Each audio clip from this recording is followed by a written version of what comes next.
This gentleman is Grant Finlay. He's from Timaru, and he's the maker of these fine Finlay boats. Grant, tell us a bit about how you got into this business, and maybe you can walk us through the layout of your boat. Well, I guess I got into the business. I needed a change and a bit of a challenge, and I'd been thinking of looking at building boats for some time, and finally decided to give it a crack. So obviously with the assistance of the designer, Scott Robson, we've come up with this aluminium boat. That's great, mate. So you're a marine electrician by trade, and you've spent a fair amount of your life in the boating industry? Yes, I have. Electrical engineering is a long time ago since I really practiced that in earnest, and I've mainly been involved with fleet management and ship repair over the previous years. Okay, well let's have a run through how this boat is laid out. This is the Finlay Escape 590-100, powered by a Honda 115, and let me tell you, it goes very nicely. There's a lot of space out the back here, Grant. You say it's an aid for diver recovery and a good fishing spot?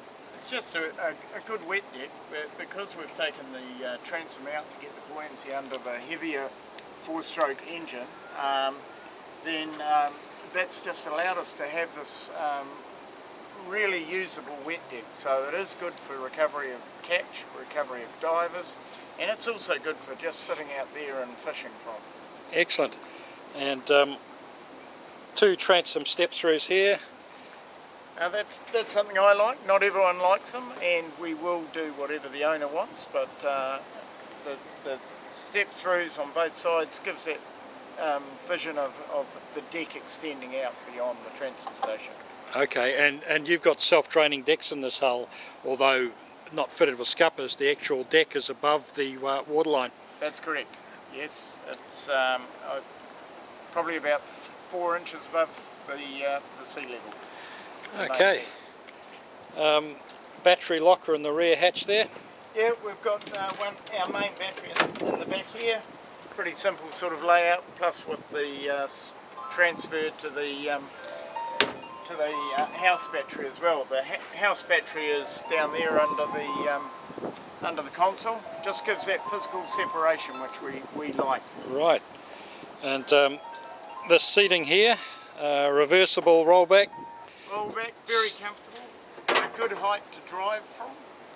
If you do want to sit down, I prefer to stand, but a lot of people sit, and it's a good height for that, but it's also very good to sit down here and do your fishing off or have a yarn. Okay, and I see a storage rack under there. Oh, just a bit of a rack. It's probably ideal for towels or whatever. Okay. Rags.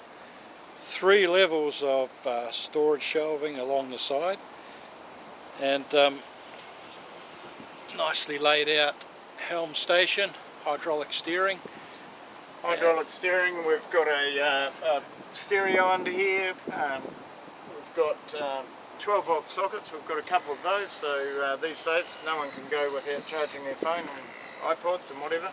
VHF radio there, a nice little GME model, and this model's just got a fish finder on it, plus your standard Honda gauges there. Okay, and underdeck storage. Yep, there's underdeck storage. Having the deck above water level means that we have got a very deep underdeck storage. We've got a bit of carton in there, but it goes down roughly about 600, so it's deep, plenty of room for dive bottles and whatever. There's another smaller one, not quite as deep, up for it as well. Okay, and bimini top for rocket launchers, rear facing spot. Yep. I see you've got low-level night lights placed around the boat as well. Yes, we have. We've got 4 on this one, and that just gives a nice blue glow to work by when you're travelling at night without impairing the night vision of your driver. And up the pointy end here, there's 2 hatch entry into the console.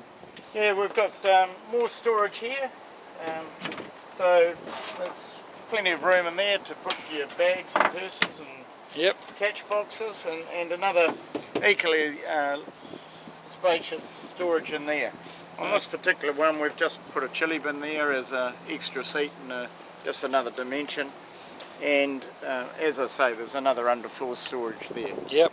Forward casting platform. Cool. And up here, the anchor well. Anchor wells there. We can put an automatic capstan on there, which we have on a lot of our boats, but we thought twice about it on this particular one. Okay. And right up to the fair lead here, roller. Yep. Excellent. Very tidy layout, and take it from me, it travels very, very nicely. Very well, and we've used Ultex paint coatings, and we fully blast the to get the profile on the aluminium before we apply the coat. So hopefully hard wearing and long lasting. Thank you very much, Grant.